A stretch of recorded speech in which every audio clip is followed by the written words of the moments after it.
This is the signal that you can use to alert police if you're in danger. You first put your thumb down and then your fingers follow on top.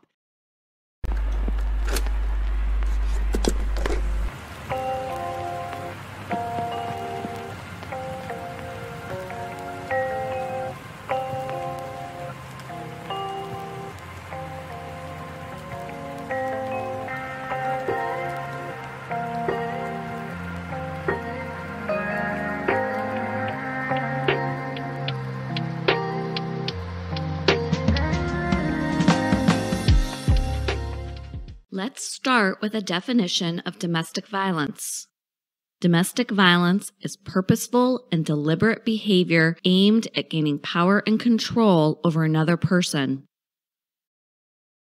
Domestic violence involves a pattern of coercive behaviors that may include physical, sexual, psychological, or economic abuse. One way to visualize the dynamics of domestic violence is with a power and control wheel. Power and control are in the center of the wheel. The spokes of the wheel are tactics an abuser systematically uses to instill fear in a partner. Physical and sexual violence often occur less frequently, but hold it all together. This violence is the rim of the wheel. Examples of tactics include intimidation, such as destroying property, abusing pets, or displaying guns. Emotionally abusing a partner by making them feel like they are crazy or humiliating them. Isolating their partner, controlling where the victim goes and who they see. Denying the abuse happened, or blaming the victim for the abuse. Threatening to take children away. Exerting privilege. Using economic abuse by preventing the victim from working or controlling all spending, and using coercion and threats, such as threatening suicide or threatening to hurt their partner. You heard her cries for help and her children thanking police officers. Now a domestic violence survivor is sharing her fear about what will happen once her husband gets out of jail. It's an all too familiar scene in Michigan, with more than 55,000 domestic violence cases being reported in 2019. 67 of those violent attacks resulted in death. Hundreds more victims were left with cuts, bruises, and broken bones. Now this one Metro Detroit mom is talking to our Kimberly Craig about her alleged abuser's low bond and what victims can do if they need help breaking free. This woman's husband is facing multiple felonies, and she's worried if he gets out of jail, he'll just cut off his tether and come after them. He put the gun to my face. I couldn't even cry or show any emotions after being hit because he didn't want to wake the children up. Angie and her two children, ages 9 and 12, feel like they're in a race against time, trying to move to a safe place before her husband of 18 years can bond out of jail. He was arrested earlier this month after hitting Angie and threatening to kill her and the kids. He's killing them and me and my kids. Today, Angie talking about the ordeal that began at 3 a.m., hours before the children were up. He had hit me in the head with a gun twice and hit me in my face. And he said that he was going to duct tape me and I was going to be his hostage. And he asked me, how did I want to die? Do you want me to shoot you? Or you want me to stab you? Angie is scared because her husband can get out of jail if someone posts just $2,000. His initial bond was set at $10,000, 10%. Then Judge Roberta Archer did raise it to $20,000, 10%. Angie says $2,000 is not enough to keep them safe. It was like a smack on the wrist that they didn't care about me or my children's safety at all. It is almost like, go ahead and just finish off the job. And her husband is no stranger to trouble. He's been in prison for fleeing from police and also second-degree murder. If anybody can help us, just relocate if it's in Macomb County or somewhere, anything out of Detroit where we can just feel safe. Financial reasons are a huge barrier for survivors. Often what we see is that batterers control the finances. They control their partner's access to money. They control their partner's ability to work and have their own money. Today, we talked to the head of Haven in Pontiac. They have a comprehensive program to help victims of domestic violence and sexual assault. We have assistance that we can provide them. We have access to job training if they're, in that part of their path. And in Detroit, at each precinct, there are social workers who are there to assist victims. Get away because it's not love. Angie says she also wants to thank Detective Calvin Washington for all of his help. And if you'd like to find out how you can help Angie and her children get to a safe place, we'll have a link on WXYZ.com. In Detroit, Kimberly Craig, 7 Action News. Well, a domestic violence situation quickly turned into an assault as the victim ran into a neighborhood market looking for help, and the entire incident was all captured on surveillance video. 23 ABC's Mark Christian spoke to some witnesses and tells what they did to help. The cameras were rolling at the LaFleur Meat Market in East Bakersfield. She didn't deserve what she got, and he was really trying to hurt her. Here you can see a woman running around the corner followed by a man on a bike. She stops and walks back to him as he picks something up off the ground and throws it at her. Then he punches her. It looks like she tries to hug him. At this point, it looks like the incident is over as she kneels on the ground. Then she gets up and walks away as he follows. I thought he would have maybe had a gun or something. And here, from another angle around the corner, he rides by her as she enters the store. But things start to heat up again when he comes back, throwing his bike to the ground, chasing her inside the store. Crazy. I mean, he did it in front of all of us. As the victim tries to take refuge inside the store, the suspect corners her and the punches start flying. And then he just grabbed her by the hair and pushed her to that corner in the other register and started hitting her. This time, 2 employees and a customer come to her aid. Here you can see an employee grab the girl as Zachary Maines, a customer, and another employee take the suspect to the ground, where they restrain him until deputies arrive. And I did what I had to do to resolve the situation till the sheriff's department got here. Now, with 16 security cameras in and around the store, the whole incident was picked up on tape. But if it wasn't for employees and innocent bystanders, the situation could have ended up a whole lot worse. Just the right thing to do. And if we wouldn't step in, something major would have happened. That suspect was in court today and pled no contest to misdemeanor spousal abuse. And after facing about 20 days in jail, he'll be on court probation for 3 years and have to enroll in domestic violence counseling. Mark Christian, 23 ABC. Well, the Gabby Petito case is just another example of violence against women, and we know exactly the specifics of her case are unknown, rather, but we do know that according to the National Coalition Against Domestic Violence, on average, nearly 20 people per minute are physically abused by an intimate partner in the United States, and that's 20 people per minute. So joining us now to give us some guidance and perspective on how to identify any of these situations and what, if anything, we should do if we witness domestic violence is the Director of Futures Without Violence, Kirsten Stewart. Kirsten, thanks so much for being here. Thank you for having me. Well, let's start with the basics. We all know that abusive relationships don't all look alike. What are some of the key factors that you look for? Absolutely. If you're a family or friend or even just a concerned member of the community, you want to notice if somebody's changing their behavior, if they seem to be afraid of their partner, if somebody who is enthusiastic and exuberant is all of a sudden very quiet or shy. Certainly if you see, bruises or cuts that can't be explained, but that isn't always the case. Sometimes the scars are very much inside. So if you do see or are concerned about domestic violence, ideally you can find a quiet time to talk to the person you're concerned about and really just ask them. We encourage people not to blame somebody, not to shame, to just make themselves available to have a conversation. And in the Gabby Petito case specifically, we see that police cam video where she seems upset and he has scratches on his face. How can you differentiate whether someone is truly in danger versus a couple that's having an argument or having some sort of breakdown? That is a hard question. And if you're, far away and out in public, you can't always tell. We suggest you always take your cue from the person who seems potentially to be the victim. Again, are they afraid of that person? Are they trying to avoid that person? Are they, sometimes the person who takes all the blame isn't necessarily the person who's doing the harm. So we always recommend that you try not to escalate the violence. You certainly don't want to do that.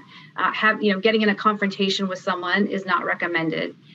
Again, ideally, you would try to take that person to the side. If you can separate the two people, have a conversation, offer resources. There's a national domestic violence hotline number that you can share. But really, it's about asking the person what they want, what they need, and if they feel safe. So let's say, for example, a 911 call is made. What resources do police departments have to help victims and survivors? And are there specific police departments that have procedures that are best practices in this situation? There's been extensive training thanks to the Violence Against Women Act for law enforcement.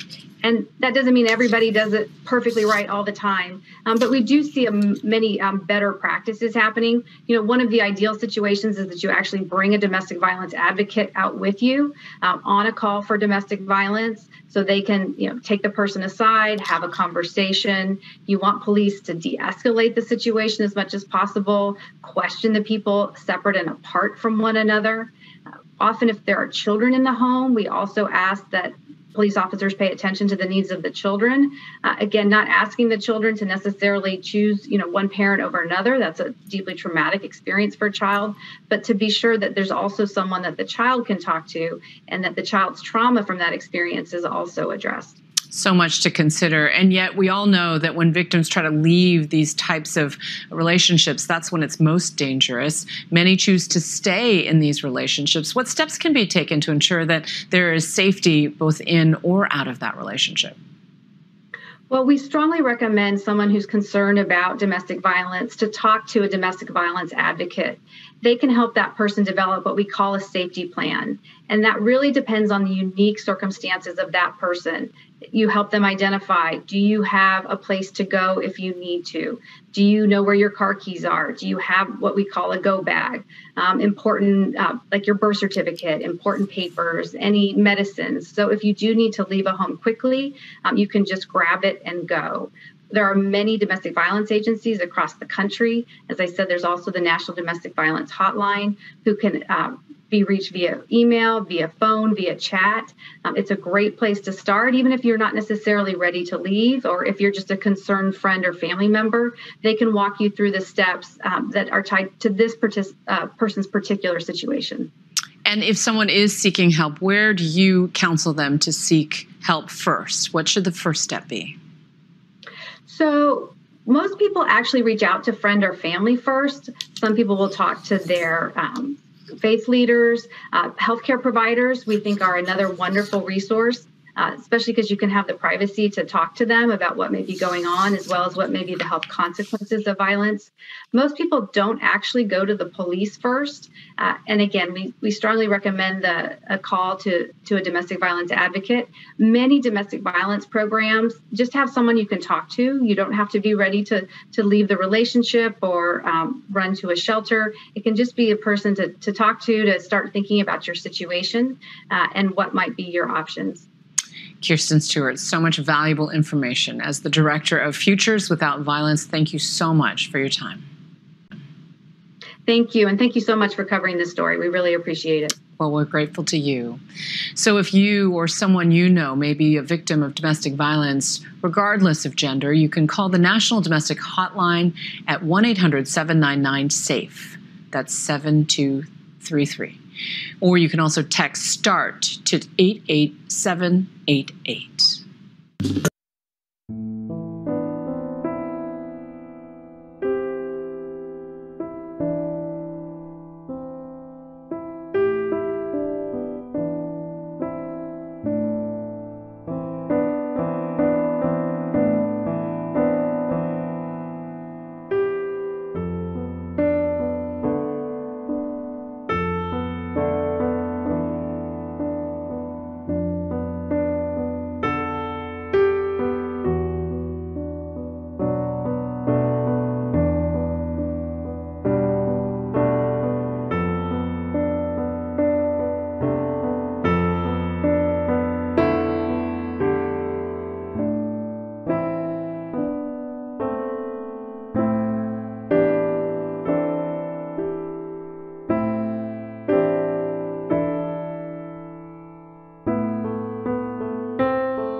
while millions continue analyzing Gabby Petito and Brian Laundrie's final encounters laid out on social media and in police body cam video, we're letting a local domestic violence expert weigh in. And as Tony Ann Torrens tells us, this is just one devastating example of violence that happens everywhere, every day.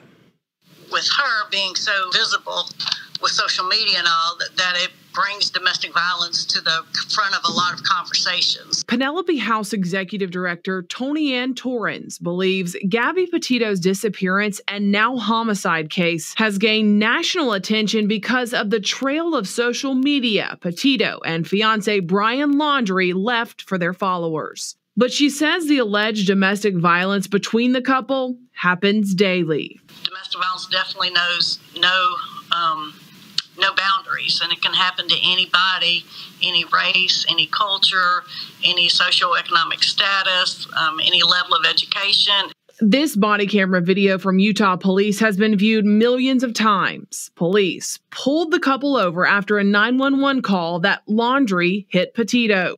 When police spoke to the couple separately, they noticed scratch marks on Laundrie. Torrens says police have a very tough job to do in these situations. Law enforcement does have a difficult job determining who is the primary aggressor. You know, was the victim acting in self-defense, and therefore you will see marks on the perpetrator. And take a look at this clip when officers first approached the van. There's speculation Petito could have been doing this violence at home signal for help. It's very hard to look in those recordings what's actually going on. It's kind of frantic. So, I mean, you can probably read into it, you know, what you want to read into it as far as what she may or may not have done. But the bottom line is I think people need to understand, once again, that there is a lot of domestic violence in our communities, and often the domestic violence escalates to a situation where there is a homicide.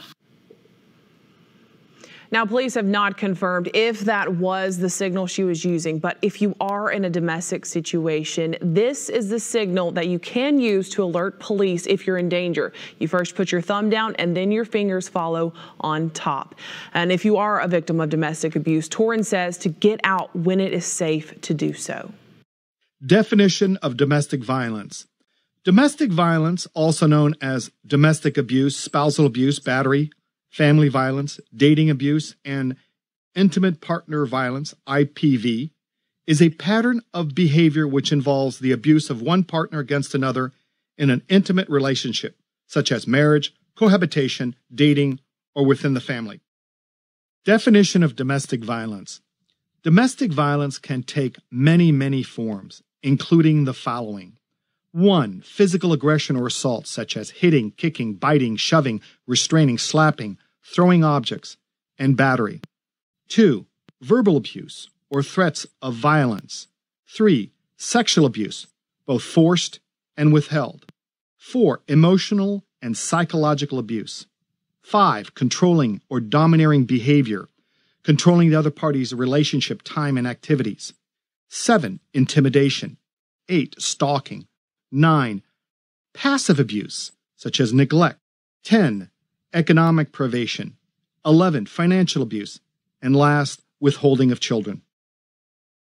The Center for Community Solutions defines relationship abuse or domestic violence as assaultive or controlling behavior done on purpose and repeatedly by one person to their partner or ex-partner in a way to have power and control. Domestic violence is the willful or unlawful use of physical force. Domestic violence does not have to include an injury. Domestic violence includes placing another person in fear of their safety. The abusive partner and domestic violence. It is important to remember that anger and violence are not the same thing. Anger is an emotion, and violence is a behavior that expresses that emotion. Domestic violence knows no boundary. Domestic violence knows no gender, social, economic, or cultural boundaries. Anyone can be a domestic violence perpetrator, and anyone can be a domestic violence victim. Intimate partner violence. Many scholarly studies report that in relationships with dynamics of control and oppression, the violence often takes multiple forms of physical and non-physical abuse taking place together. Overall, 24% of individuals have been assaulted by a partner at least once in their lifetime. Statistically, 25.3% of individuals have perpetrated intimate partner violence, or IPV. Rates of female perpetrated violence are higher than male perpetrated violence, 28.3% versus 21.6%. Among large population samples, the breakdown of intimate partner violence is as follows. 57.9% was bidirectional, i.e., both parties committed intimate partner violence. 42% was unidirectional, i.e., one party committed intimate partner violence. Of that, 13.8% of the unidirectional violence was male to female, and 28.3% was female to male. A Center for Disease Control, CDC study in 2010 found that 60% of the victims of severe physical domestic violence were women and 40% were men. Impact of intimate partner violence by gender. When severe aggression is perpetrated, i.e., punching, kicking, using a weapon, rates of injury are much higher among female victims than male victims. And those injuries are more likely to be life-threatening and require a visit to an emergency room or hospital. However, when mild to moderate aggression is perpetrated, i.e., shoving, pushing, slapping, men and women tend to report similar rates of injury. Victims of physical abuse experience more physical injuries, poorer health, psychological disorders, and poorer mental functionings compared to non-victims. These effects are generally greater for female victims compared to male victims. Martin S. Fiebert of the Department of Psychology, California State University, Long Beach, states that consensus in the field is that women are as likely as men to strike their partner, but that, as expected, women are more likely to be injured than men. Not much is written on the issue of women batterers and male victims, largely because of the perception that men are physically stronger and should be able to subdue a female attacker. The men that report physical violence are more likely to face social stigma by being ridiculed by law enforcement and the public. Takeaways, Part 1. Statistics show that both men and women are batterers and both men and women are victims. Who are you today?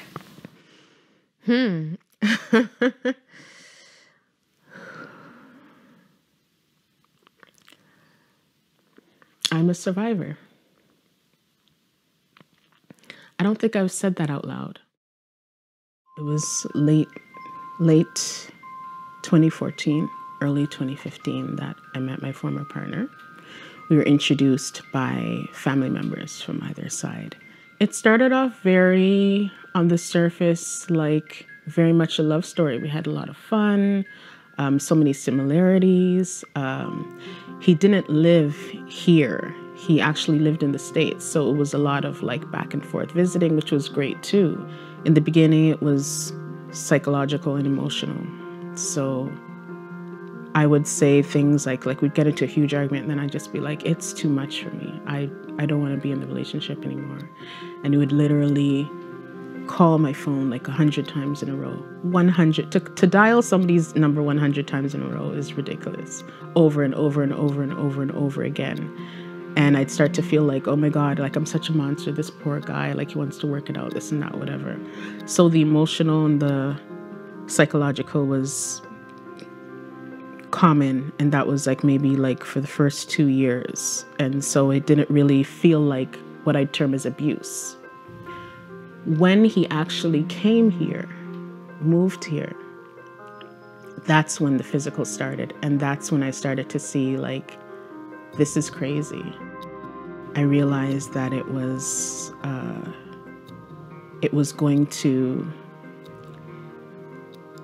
either going to be me or him, in the sense that if I didn't leave, I wouldn't be around.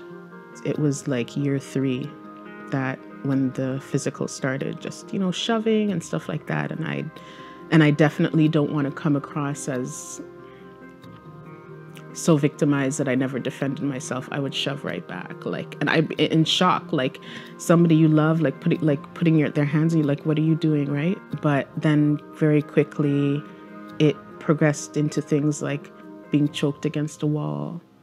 There was even a point where he tackled me like a football player, and he's a big guy.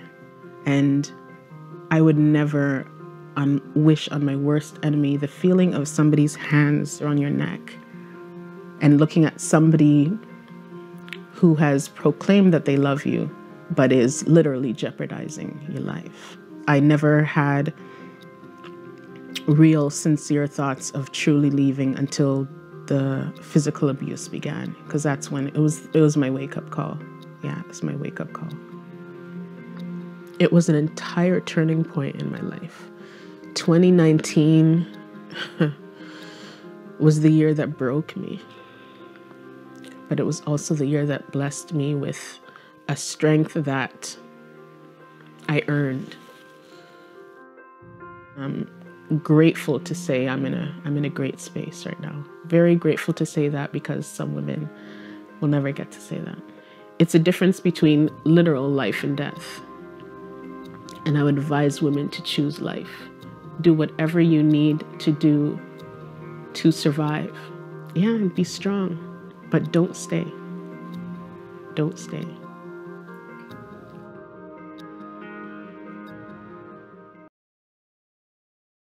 Before trouble started with your boyfriend, then fiance, Yes. how did he treat you? I think everybody was swept off their feet when they first meet anybody, right? It was amazing. It was, again, he didn't live in the same state with me, so it was a long distance thing. And every time I got picked up at the airport, I had a little bitty gift. You know, it could be a small teddy bear all the way to some flowers. But every time, you know, we did anything, I felt like a queen. And I think because of the way I grew up, I've always made decisions all of my life, and he allowed me to relax, and he made all of the decisions. Being a single mother, I had to make decisions for both my son and him all the time.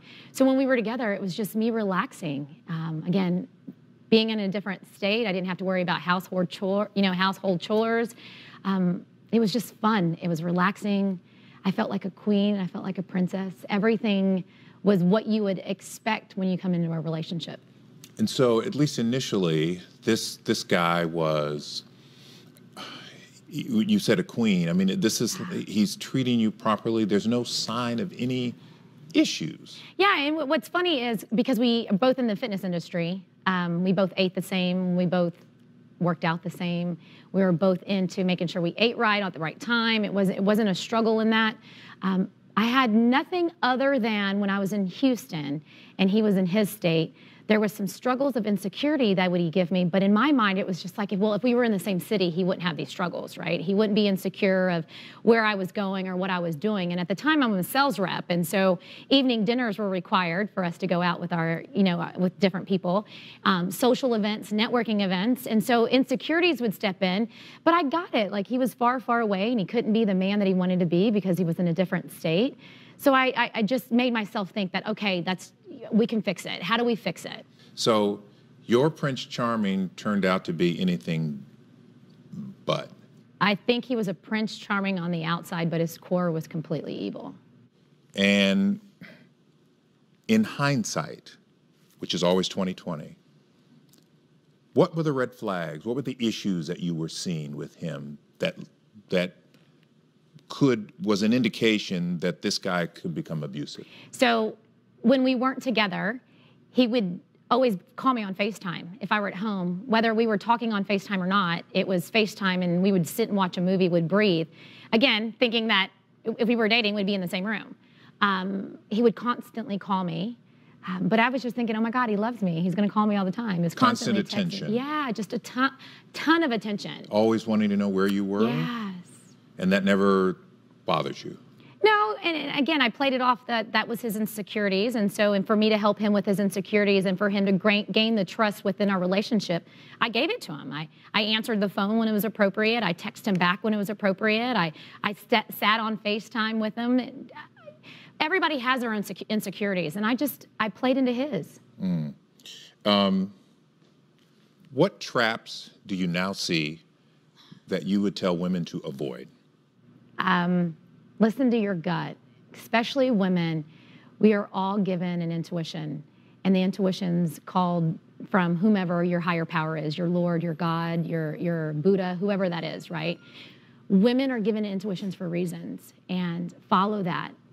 Follow that, because all of the calls that you're given, all the text message and the attention you're probably wanting and needing and getting are some signs that I didn't even see. I mean, eventually I woke up to a small, very, very small room with cameras watching me 24 hours a day, and I had a tracking device in my car, and I had no idea. So wait a minute. There were cameras in the room where you were staying with him? Eventually all of this came up. My intuition told me to go and check his phone one night. So I checked his phone, and I opened it up, and the first app that popped up were cameras that were led to the house. So he had an app on his phone that he could see inside the house. So he was checking on you? I would say yes, only because there's cameras in the house, and I'm only the only person in the house, right? And I started thinking back. I was like, well, the only time he would call me was when I was in the bathroom, and apparently there's no camera in the bathroom. So yeah, I had a tracking device put in my car because he said he wanted to change out the speaker, or change out the radio. And a tracking device was put in my car. And then I woke up one day seeing an app that he was watching me throughout the house, throughout the day. How many times were you beaten? 3. I'm running down a street, and for some reason I went up some stairs, and I flipped and I fell, and he got on top of me, and all I can remember is he was choking me. And I'm being thrown against a sofa and a lamp, and everything's just flying. All I can remember is all I keep remembering is my arms are fully straight, and I just keep kicking my legs out, like, just get off of me. And here's what's the craziest part, is I can't remember being hit. Like, I don't remember the pain of being hit. I just remember I just need to survive. Like, I just need to get home. I just want to get home. 3 months of him courting me, gifts, calls, beggings, forgiveness, give him a chance. He's broken. He'll never do it again. Every word that you can actually find that every woman has heard that has been beaten can be put on that list. And you stayed. And I thought he changed. Again, for the second time. I jump out of bed, and it's him chasing me all around the house, pushing and pulling and tugging and hitting me. And the only reason he stopped is because I stopped and I said my rosary. I stopped and I prayed my rosary. And he never touched me again. Did you ever tell anyone what was happening to you? So we only had a friend, a couple that were married, great Catholic couple, that knew about it. They were there at the first beating. Did you ever tell family, friends, No. girlfriends? Never said anything about it? No. Did you ever consider calling the police? I was ashamed. I didn't want to tell my girlfriends that our beautiful selves were amazingly unbroken and a piece of bunk. I didn't want to tell them this was fake, because behind the doors he's beating me. I didn't want to tell anybody that. I was fearful. I didn't want to report it. I didn't want the backlash of it. And I think a lot of that is why women don't report it. It's one, they feel like they have nowhere to go, and there's no one to help them because of the backlash that could happen, because of who that person is and who we're not, right? And then you're going to judge me. Everybody in America is about to judge me. Everybody in Houston's going to judge me.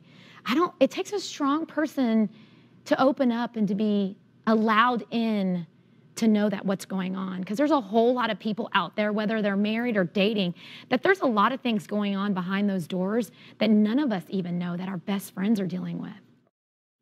So when I went to the women's shelter, I went to group therapy first, and I closed my eyes and I listened to all their stories, and I could place myself in everyone's story, from the time that they were being hit, spoken to, pulled on, thrown around, and the words that were being spoken to them, I heard them.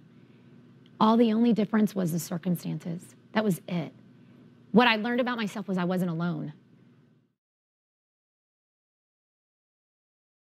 way at all, period, but strictly only for educational purposes. Let's listen to a couple of these domestic abusers and see what they're thinking. Why do they do what they do? They can't speak for everybody, but they can speak for themselves. Educational purposes only.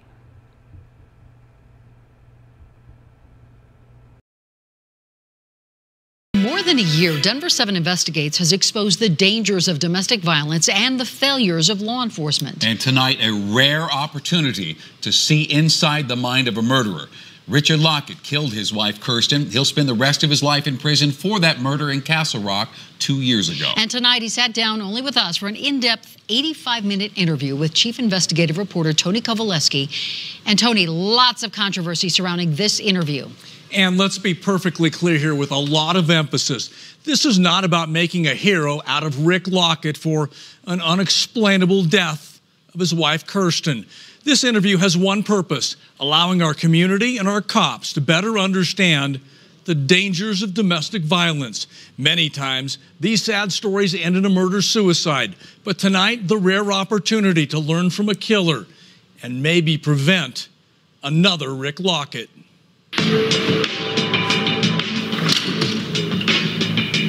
How hard is this right now? Awful hard to relive it. Hard to relive what happened in a closet inside this house in Castle Rock.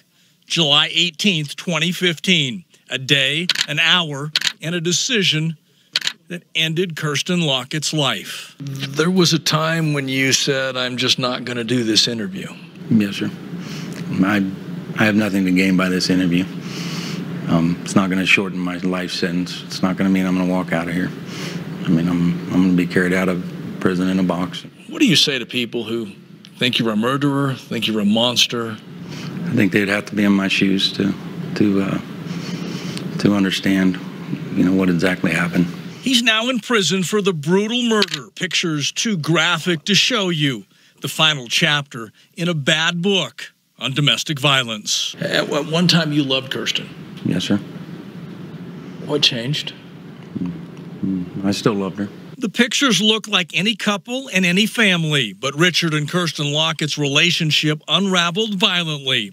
She filed a restraining order keeping him away from the kids.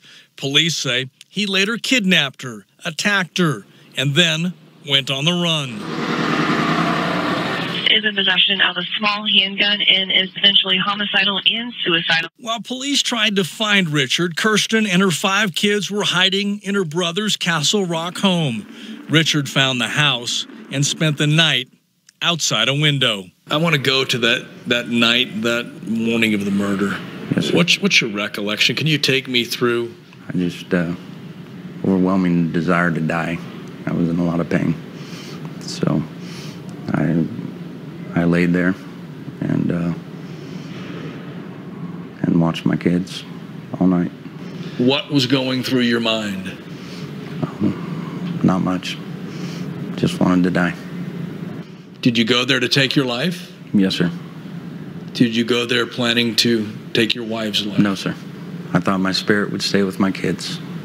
If I killed myself there and I could stay with them.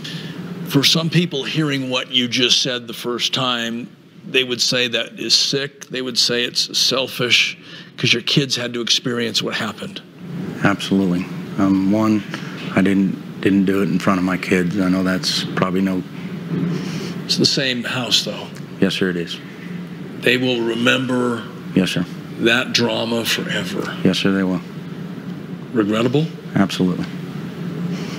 But once again, it's not like sitting here now, it would seem insane to do something like that. Police say Richard broke through the back window, sending glass onto the bed where Kirsten and the kids were sleeping. Minutes later, behind a locked door, Richard and Kirsten were in a closet. I remember talking to Kirsten. I turned my back so she didn't see me stab myself, and stabbed myself on both sides of my neck. remember seeing the blood pour out all over her pant leg. Do you think you took your wife's life? No. You don't? No. They asked me if I blacked out. I don't think I blacked out. I think I lost a lot of blood and passed out. My guess is she picked up the knife and stabbed herself. You realize that's not going to sit well with a lot of people. Absolutely. Help people understand why you take a guilty plea for the worst possible punishment you can receive, life in prison without parole. Because I'm guilty of that charge. That's right. During our nearly 90-minute interview, Richard Lockett never admitted to killing his wife. He would only say his actions ultimately contributed to the end of Kirsten's life, leaving her kids without a mother. Is there anything you want to say to them? I'm sorry, but I love them. I wish I was stronger. Yeah, I'm sorry, Tony. He hardly seems remorseful to me. I mean, here he killed his wife. He still denies it. By the way, everybody, we do have the National Domestic Violence Hotline number there on the bottom of the screen in case you need it. So, I mean, why do this? Why give him this platform? Well, and people have asked that question, and it's a very fair question, and this is about learning from what happened. Rick Lockett said he did the interview with us because he had nothing to gain from it. He's not getting out of prison anytime or any earlier than he never going to get out of prison, actually. But bottom line is he did this because he wants to make sure people can identify these issues, maybe somehow, and that's why we're doing this story, to prevent other Rick Locketts out there. Maybe somebody's married to a Rick Lockett and doesn't realize it. Maybe people at home can see the kinds of things that he said that make you realize this is a problem, not only in our state, but in our country. And one of the issues here, and people are asking, how much did he tell the truth? We're looking at that. We talked to the DA that was going to prosecute this case, and he put into perspective what was truth and what was not truth. You'll hear from him right now. It cheapens and degrades Kristen's life and her death when he lies about it, and that can't be left to stand. Can't be left to stand. Tomorrow night, we talked to Mr. Gallo. We talked to two experts, criminal psychologists. They analyze what he said. They get inside that, exactly what you were talking about here, Ann. He didn't tell the truth on everything. When he said that he didn't take her life, the evidence doesn't show that. All right. Looking forward to that. Thank you, Tony. Sir, I guess the best place to start would be, obviously, the police are charging you with conspiracy, as being a part of this, and with first-degree murder. What do you say to those charges?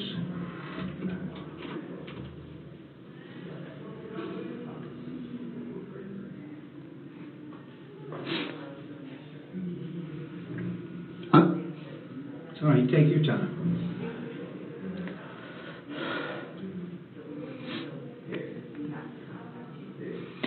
My wife is dead.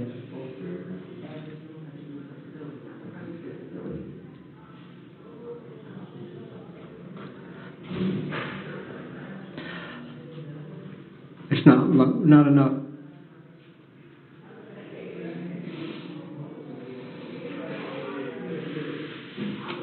What do you mean when you say it's not enough? What do you mean? I'm still fucking alive.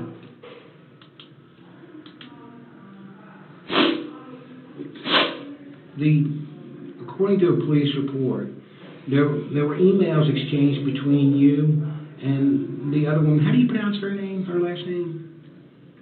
Houchin? Yes, Houchin. That you had sent her an email asking if the deed had been done yet, and if it had, that you would be forever grateful to her and show her that every day. Did you, in fact, send that email? I'm sure I did. I'm sorry, I didn't hear what you said. I'm sure I did. You did. You're sure you did. I don't know if the police had shared with you the circumstances, but it sounded like a pretty violent killing. Your wife had multiple stab wounds on her face. The bedroom door had been kicked in. Was it supposed to go like that? It was supposed to be just a fantasy thing. That's all we ever did on emails and stuff. Fantasy. Everything that we ever did was fantasy, fun, it's craziness.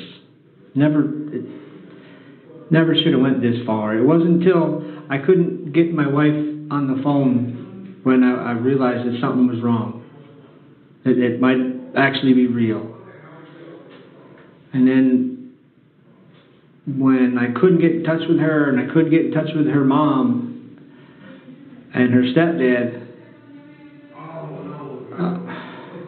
it started sinking in. And I was up in New York at the time, and I was driving back when I finally was able to talk to the detective, and he said that my wife had been really killed.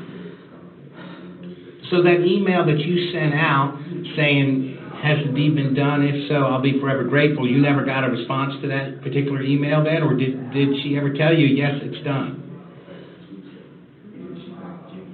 I don't remember. Emails, I mean, you can send a text or an email in seconds and forget about it. So I couldn't tell you 90% of anything I've ever sent to anybody. So I don't know. And the rear garage door is where she was supposed to gain entry to the house. Did you leave that door open for her? Did you tell her about that door? I told her the door was open on occasion, yes, but other people have had keys to my house. When I moved into that house, 7 or 10 days after we had moved in, a kid walked into the front door that was locked with a key to the house. He was with a cleaning company. One of the things that we were going to do was change the locks on the doors. The only door that ever got done was the back living room door. So, yeah, I did tell her that the door would be unlocked, but my wife checked the doors all the doors in the house every day. Staff Sergeant, the question I have to ask you, though, sir, is if this was just supposed to be a fantasy, why would you relate a detail such as where a door would be unlocked, where entry could be gained to Ms. Couchin if this was only supposed to be a fantasy? I don't know. I don't know. I have no clue. And in the fantasy, was the killing supposed to be carried out the way it was with that level of violence? No, nothing like that. No. How did the scenario play out in your fantasy? In my fantasy, she fell down the stairs, maybe. Something like that. Nothing like... Or you mean pushed down the stairs? Well, my wife had balance issues because of the surgery she had a year prior. And every once in a while she would almost fall down. And then our dogs would always be under her feet. So it's not crazy to think that the dog would trip her, because my dogs have actually tripped her a couple of times in the past. So that would be a crazy fantasy that, hey, she fell down the stairs because the dog tripped her. But that's not a fantasy about killing someone. You said you guys had fantasized about killing her. Yeah. Like, hey, let's kill her and then we can go and run away and be together forever. But, I mean, that never works. I had a job as of yesterday. She had a job. Responsibilities. You're just not going to somehow find $1 million on a corner and run away for the rest of your life. So it was just bullshit talk. I mean, if you wanted to run away right now, could you? I can't. I couldn't 2 days ago. I had $152 in my bank account 2 days ago, and I made it from Upper New York to the house with that much. That's it. So there's not like there was any realism to it, no truth to it. Because I wasn't going nowhere. It sounds to me, though, almost like the only thing you're lamenting right now, though, is your situation. I mean, what about the fact that your wife was killed?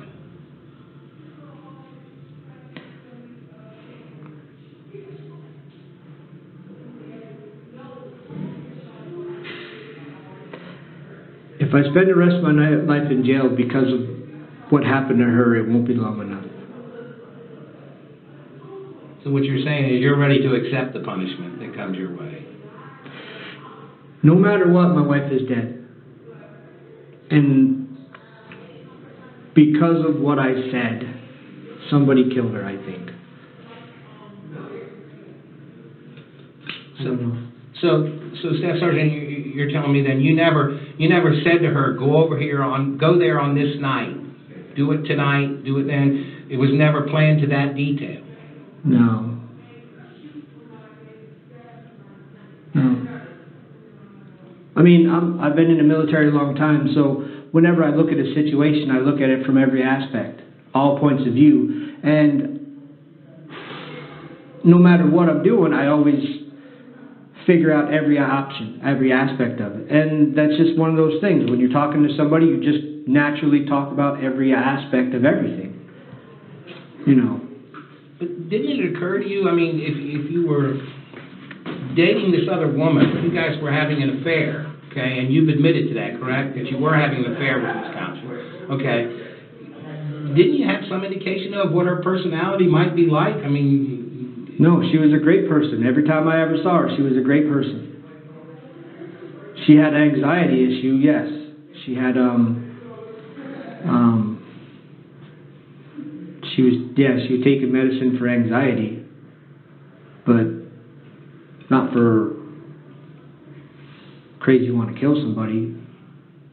And it wasn't just a killing, and I don't want to harp on this again, Staff Sergeant, but I have to bring it up, and that is that it was a very violent killing. Do you know that one of your wife's fingers had actually been severed off? No. You had not been told that? Police investigators didn't tell you that? They showed me a quick picture of something, and that was it. When you saw the picture, surely that must have relayed some of the level of violence to you. What did you think when you saw that picture? That if I ever got my hands on the person who actually did it, with 3 seconds I would kill him. Knowing now who did it, at least according to who the police say did it, do you still feel that way? If I have the option and the opportunity, she's dead. That's all there is to it. So, in no circumstance would that relationship ever continue, even if, for some reason, the two of you were let out? If it's found that she is guilty, if I have a chance, I will kill her. No questions asked. It sounds a little strange you saying that right now when you had fantasized about this very thing with her. Fantasy and reality is two different things, are they not? So when you're playing in this game, everything is cool because you can just go, oh, I didn't mean that, I hit the reset button, or whatever, I'll see you tomorrow. So at the end of the day, well, you can just put that over in the corner and don't worry about it no more, or don't think about it. But now that it's reality, everything has changed. It doesn't matter anymore. And if I die, I die. But if I can take her out too, I'm gonna. If she's guilty, if I could take her out, I'd do it right now. And then you'd be facing another murder charge. My wife is dead. I really don't care. To hear you talk about your wife like that now, to make a statement like that now, why would you have been having an affair with another woman in the first place? My wife got very sick a year ago. She had hydrocephalus, very debilitating. She couldn't move, couldn't talk very well, didn't remember anything. Shortly before she was diagnosed with it and it started getting really bad, I had taken a second job. Just for fun, for extra money, play money. And she got real sick, and then I took that job, and I needed that job just to make ends meet. Gone 20 hours a day. I see my wife 2 hours a week. Things just happened. And she wound up working at the same store, and they put us on the same schedules, and we became friends, and then it got more. And then I got into this relationship with her, and it just got too deep, I guess. It got, the fantasy part was a lot of fun, you know.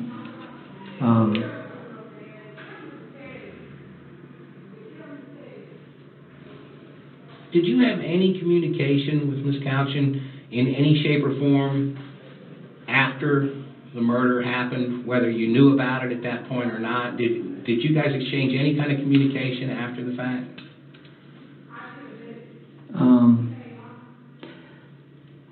A little bit, yes. Yes. That weekend, she had told me that she had to go to Fredericksburg to pick up her sister's twins because her sister wanted to give them kids up. So her and her mother went up there to pick up her niece and nephew. And then she told me about how the clutch went out in the car and they limped home, and then they had to go up the next day in her vehicle to go get the kids. So yes, I had conversations with her, and it was about kids, about her kids, her niece and nephew. The subject of your wife didn't come up at all? And you know, the police the case they're building on this is that you did this so that you could have the relationship with Ms. Couching, and so that you wouldn't have to worry about a divorce and alimony and losing property and whatnot. What do you say to that?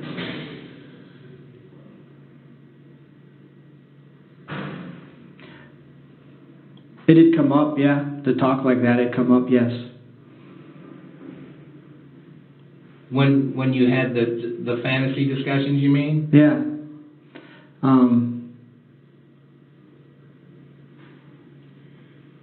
Yeah. What was said? I told her that I was not leaving my wife. I said, if Dana would agree to an equitable divorce, we would get divorced and that would be fine. But she wants to stay. She wants to work through this, the affair. She wanted to work through it. Go to counseling like we started, make our marriage better, and then come March, move from here to go somewhere else, because that's when I was supposed to move. You said that to Ms. Couching, that if your wife was willing to work through this, you were going to stay married? I told her I'm not divorcing my wife. If she wants to stay and ruin my career and all that, I'm not going to divorce her. If it's an amicable divorce, we will get divorced, and then her and I would try life together. What was Ms. Couching's reaction to that? She said she understood, always. And at no point did she ever relate to you that she had actually gone over there and killed your wife? She never said that she went and killed my wife, no. She never did. Not one time did she say, I killed your wife. Did she say she was planning to?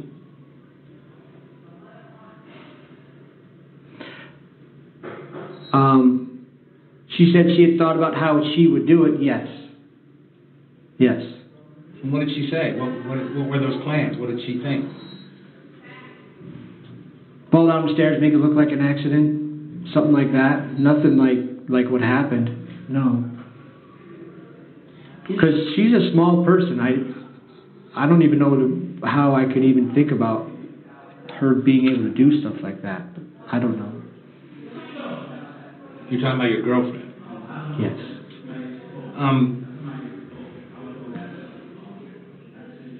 Are you just... I'm wondering, if you'll allow me, I'm wondering, Staff Sergeant, if you feel the way you feel because of the way the crime was carried out, because of the violence involved. If Ms. Couching had just pushed your wife down the stairs, would you maybe feel different about this? No. My wife is still dead. I never wanted her to die. I just wanted her to divorce me amicably. That was it. There was never any, well, she's dead, it's good, let's go. I mean, there might have been talk about it, yeah, but it was not act upon it, never. Never act upon it. I mean, it's like people playing World of Warcraft games. They get into that character for 12, 14 hours a day, but once they get out of the character, it's what they just did before. It's not real. And that talk was never real. Not for me. It was fun. It was just, man, if we lived in a crazy world, the crazy shit we could do, that was it. And now that it's all really happened,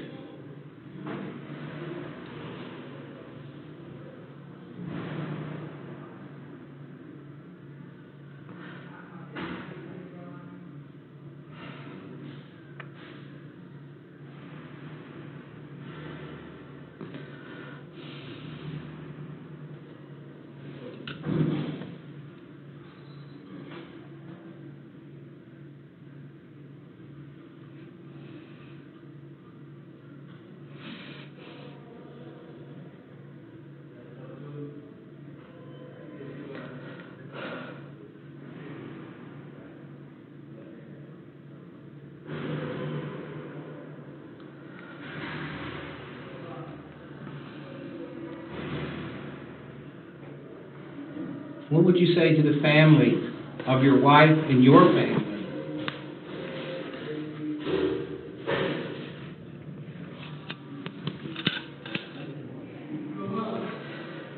If I get out of jail anytime before I'm dead, it's too soon. Do you think that might happen? I don't care. Do you intend to cooperate with police throughout this investigation and through the trial? So you are willing to testify against Ms. Couchman? Yes. Have the police discussed that with you? Is any opening up any other options for you? No, they just told me, they kind of bullied me, but they told me to tell them what I knew. What they knew, and just...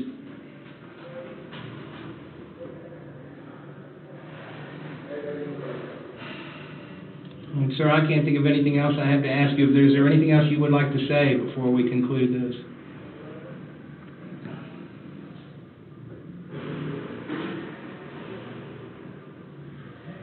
It doesn't mean much of anything, but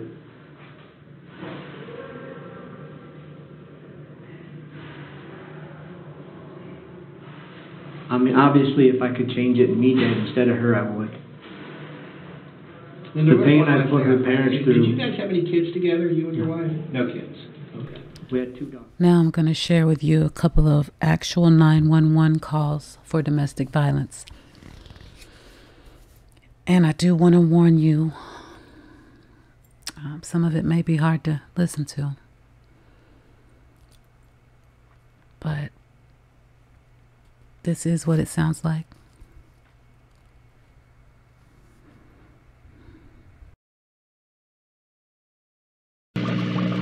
December 21st, 1991, time 22:13 hours. This will be a 911 call, position CT07.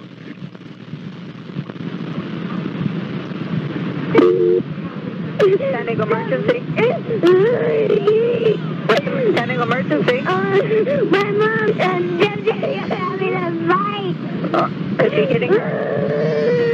Stop it! Send the police, please. Okay, we're going to be there. We'll take it.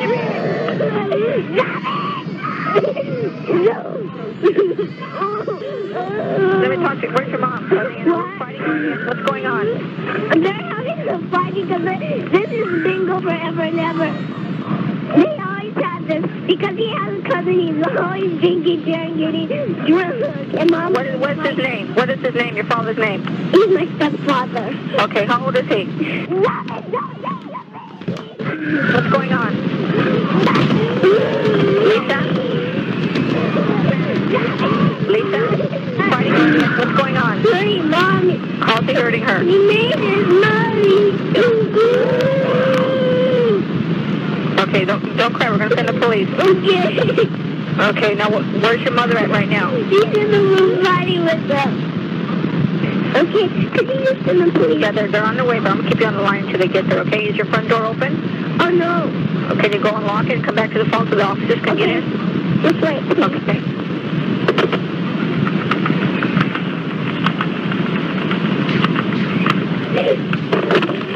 He just knocked my sister out.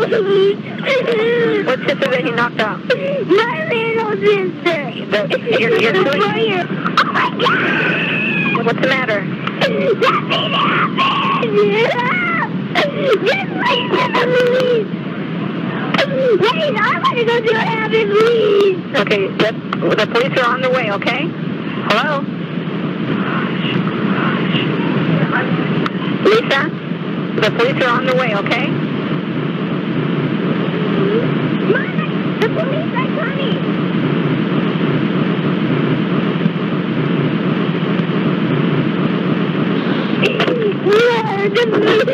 My stepdaddy's got the baby now. Yeah, Lisa, where is he at now? What? Lisa, where?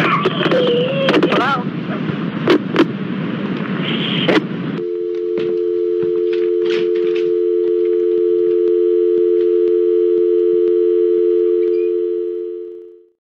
911 emergency. Can you get someone to 325 Gretna Green. He's back. Please. Well, okay, what does he look like? He's O.J. Simpson. I think you know his record. Could you just send somebody over here? Okay, what is he doing there? He just drove up again. He just drove up. Over? Okay, wait a minute. What kind of car is he in? He's in a white Bronco, but first of all, he broke the back door down to get in. Okay, wait a minute. What's your name? Nicole Simpson. Okay, is he the sportscaster or whatever? Yeah. Okay, Thank you. Wait a minute. We're sending the police. What is he doing? Is he threatening you? I'm going nuts. Okay, has he threatened you in any way, or is he just harassing you? You're going to hear him in a minute. He's about to come in again. Okay, just stay on the line. I don't want to stay on the line. He's going to beat the shit. Wait a minute. Wait, just stay on the line so we can know what's going on until the police get there, okay? Okay, Nicole? Uh-huh. Just a moment. Does he have any weapons? I don't know. Okay. He went home, now he's back. The kids are upstairs sleeping, and I don't want anything to happen. Okay. Has he hit you today or no? No. Okay, you don't need any paramedics or anything? Okay. You just want him to leave? My door. He broke the whole back door in. And then he left and he came back? And he came and he practically knocked my upstairs door down, but he pounded it, and then he screamed and hollered, and I tried to get him out of the bedroom because the kids were sleeping in there. Mm-hmm.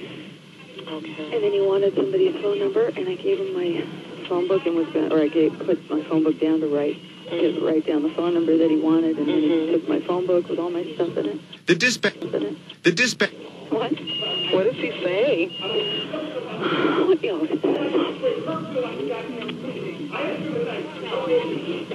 Units, your domestic violence at 30 Cartier 325 South Gretna Green Way is still too high. The suspect is now entered in the shelter and it is refusing to leave. It's code too high. It's been 4221 already 825 children involved.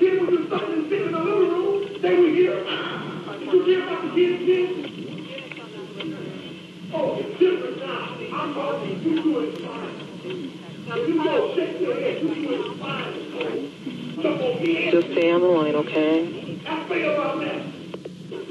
Is he upset with something that you did? A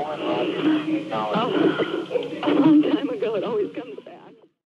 Hello, I'm Ann Justice, Sergeant with the Phoenix Police Department Public Affairs Bureau. The information, audio, and visuals you are about to see are intended to provide details of an officer-involved shooting which occurred at 9 p.m. on June 16, 2020. The suspect involved in this incident has been identified as 27-year-old Donald Ward. Conclusions about whether the actions of the officers are consistent with department policy and the law will not be made until all facts are known and the investigation is complete. Officers of the Mountain View and Cactus Park precincts were called to an apartment in the area of 22nd Avenue and Indian School Road after 911 received several calls of a fight. Here is one of those 911 calls. Phoenix 911, what is the address of your emergency? Yeah, can you send police officers? I need an address. 22 West Indian School Road. Is that an apartment? Yeah. Okay, and what is the emergency? The guy upstairs beating the crap out of the girl, and they said he has a gun. Okay, stay on the phone with me. Okay, we've got officers already started, okay? What's your first name, ma'am? Oh, my God. Get out of the house! Get out of the house! Carlos, get out of the house! Get out of the house! Look, he just shot him. We live downstairs. Okay, stay on the line with me, okay? Get out of the house. Get out of the house. He just shot, and I don't want him shooting you. I don't know if he shot that girl or not. Okay. He shot off a round. How many shots did you hear? He shot I believe it's 2 so far that I've heard. Okay. In addition to the other 911 calls, a call was received from the victim where she was heard pleading for her life. The dispatcher tried to obtain information from her, but the victim could only be heard screaming. Here's a portion of her 911 call. Phoenix 911, where's the emergency? No, please, no. 911, where's the emergency? Hello? What? No! No, Ma'am, where are you? No! Ma'am, I need to know where you are. Hello? Ma'am, what apartment are you in? Hello?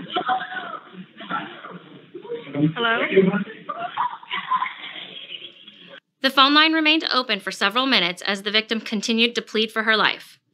Additionally, the dispatcher believed gunshots had been fired, and this was also reported by at least one other caller. When the first two officers arrived on scene, they located the apartment and attempted to make contact. Phoenix Police!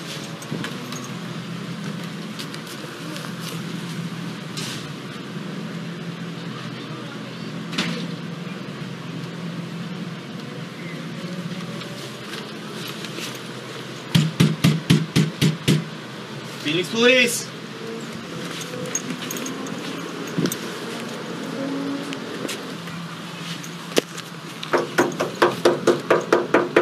Phoenix Police, if you're in there, just come out. We just need to make sure you're okay. Get them out of here.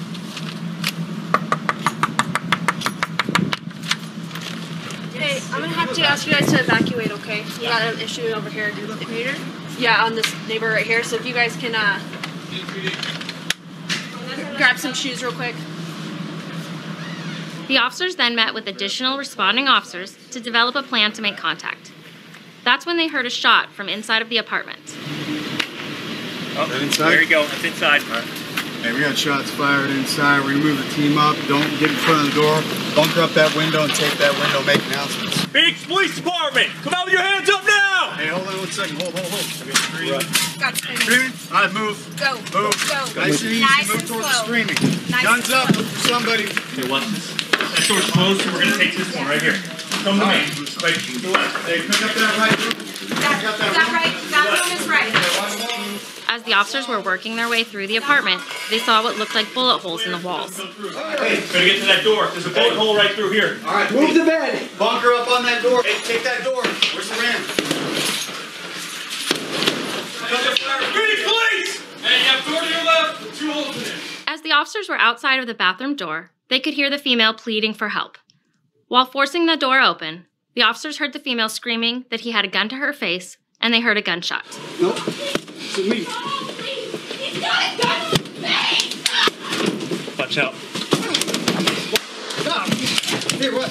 Gun down. Here.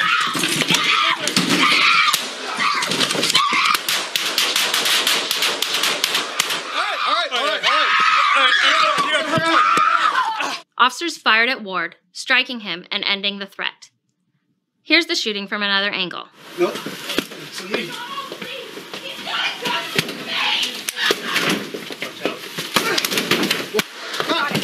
Here, what? Gun down. Here.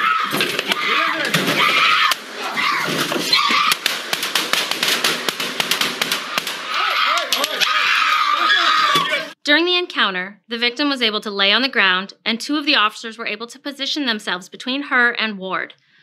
The victim was not injured by any gunfire, and there were no injuries to any other community members or officers. Donald Ward was pronounced deceased at the scene. It was learned that the victim and suspect had been dating for several months, and there was a previous history of domestic violence. Ward's gun was located at the scene. 3 officers fired their duty weapons during this incident. All right, deep breaths for everybody. So now we're going to go into what it looks like sometimes. Domestic violence is no joke. Not even on the smallest possible scale. And a lot of times it leads to murder or murder-suicide. It can be very subtle or it can be very extreme. It ruins all kinds of lives, from the people involved, the children involved, the officers that respond, the dispatchers that have to hear the calls, and us that have to tell the stories. But of course, most importantly, for the victim.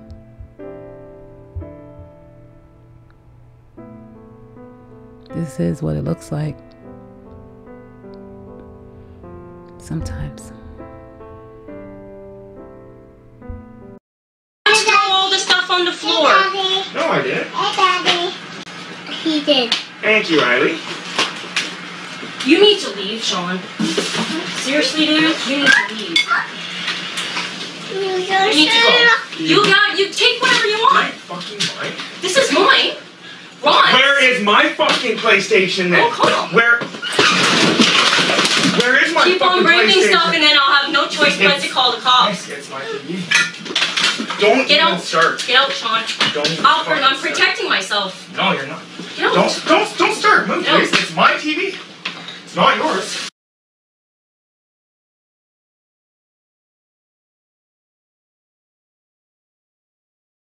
Bitch! You want to punch me in the fucking face? Oh, God, I can't believe you. No, you just punched me in the fucking face. No, you just punched me.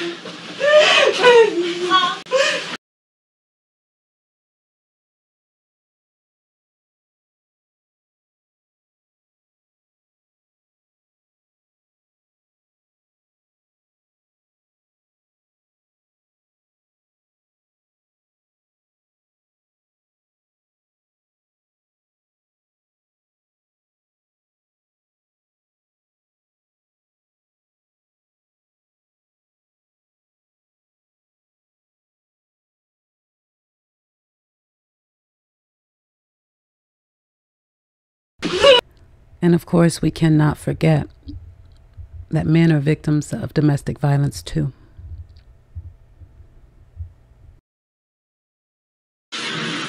This week, we are drawing particular attention to the issue of domestic violence ahead of Saturday night's Girls' Night Out event. One element that is often overlooked is domestic violence directed at men. But as 13 News reporter Shannon Litton explains, there's help for them too. People tend to think of male as being tough, just being able to take care of things themselves and not needing help as much. Trish Miles is a counselor at Resolve in Charleston. She has 10 years of experience working with domestic violence victims and survivors from all walks of life. At a time when women are considered the most likely victims of domestic violence, she says male victims are frequently overlooked or even ignored. How do we stop making this a taboo subject to talk about when it comes to men? More education. And by that, she means empowering men to speak out and telling them it's okay to come forward with their stories. Nearly half of all women and men in the United States have experienced psychological aggression by an intimate partner in their lifetime. And it's no secret that more women are victims to physical abuse. With men, advocates and counselors say the abuse is primarily psychological. That doesn't mean men can't be physically abused. According to the National Domestic Violence Hotline, 1 in 10 men in this country will be physically attacked or stalked this year by an intimate partner, while 1 in 7 over the age of 18 will be the victim of severe physical violence by a partner. Still, for most men, the problem is mental abuse. Name calling, belittling, making their self-esteem very low, making them think that they're not worth anything. Usually with men, it's more they use the kids against them. It's more of like the mental abuse and stuff, and sometimes it is physical. Go tell mommy that if she doesn't do this, that this is going to happen, or go tell daddy that if he doesn't do this, that this is going to happen. But the one thing both men and women share in common when it comes to domestic violence is the struggle of breaking the cycle of abuse. Something as simple as picking up the phone. Seek help. Call the YWCA. We have counseling. We have support groups. We can develop a safety plan. In Huntington, I'm Shannon Litton, 13 News, working for you. And we want to remind you, if you've experienced domestic violence, there are services available no matter who you are. As you just heard there, the YWCA has resources. Domestic violence doesn't discriminate. People of any race, age, gender, sexuality, religion, education level, or economic status can be a victim or a perpetrator.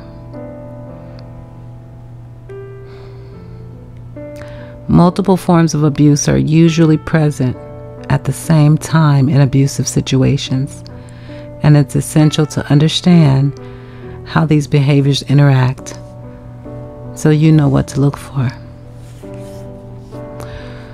Hopefully this video has helped you to know what to look for. And if it hit just a little too close to home, well, I hope you're not in that home anymore. The number to call for help, 1-800-799-4555. SAFE. That is 1-800-799-7233, the National Domestic Violence Hotline.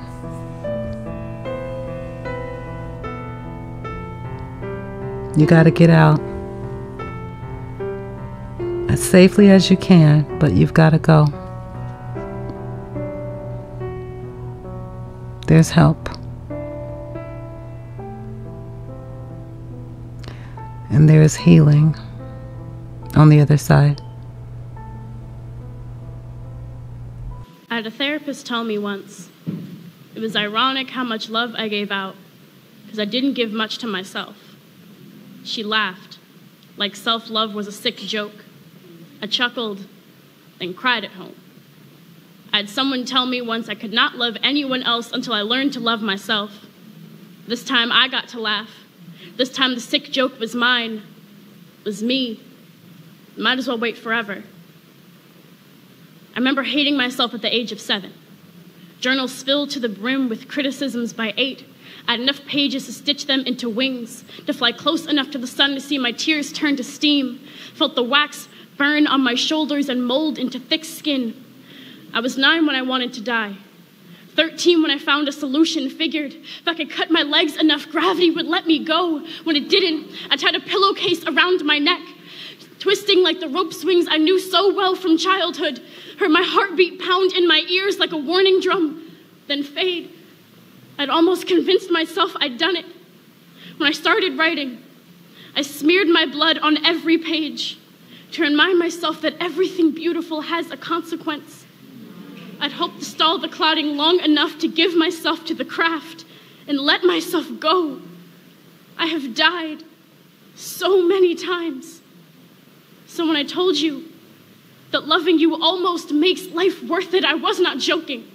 When I tell you that loving you almost makes me forget how much I hate myself, it is not poetry. Loving you is taking all the love I could never give myself and putting it to good use. It is reminding myself that if someone can love a dying thing this way, can hold the Lazarus of my body and give thanks for the way it holds back, if someone can kiss the scars, administer the pills, absorb the bad days, and wake up smiling next to me, then I can try to breathe again. Because self-love does not always come first, or second, or even ever. But your love be the guardrail on the ledge, be the drawers that hide all the sharp things, be the body that carries my collapsed frame into bed, be the flowers you bought. Because even though they are dying too, they still dance. Love will not heal me, will not wipe my slate of a body clean. I will always be a woman of wounds, of rope-marked neck and melted skin. Love will not heal me, but it will hold my hand if I ever heal myself, and maybe teach me a joke that I can stay alive long enough to laugh at. I love you enough to want to love myself too.